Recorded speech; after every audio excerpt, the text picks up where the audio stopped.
நானே வழி, நானே சத்தியம், நானே ஜீவன்.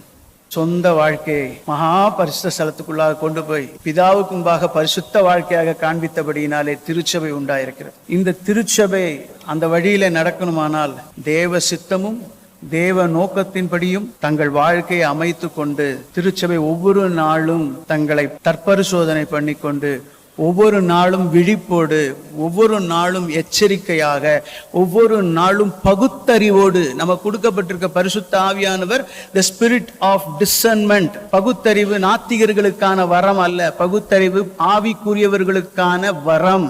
வேத வாக்கியங்களை படித்து ஆய்ந்து அறிந்து பெராயா பட்டணத்தார் மக்கதோனியா பட்டணத்தாரை காட்டிலும் புதிய உடன்படிக்கையாகி இந்த கடைசி காலத்து திருச்சபை என்ன பண்ண வேண்டும்? அவருடைய வருகை சமீபமாய் இருக்கிறபடினாலே இப்பொழுதாவது வார்த்தையை ஆய்ந்து படித்து தேவ சித்தத்தை தேவ நோக்கத்தை அறிந்து உணர்ந்து அதில் நாம் நம்மை அர்ப்பணித்து பயிற்சி செய்தால் இயேசுவை போல மாற முடியும். அல்லேலூயா.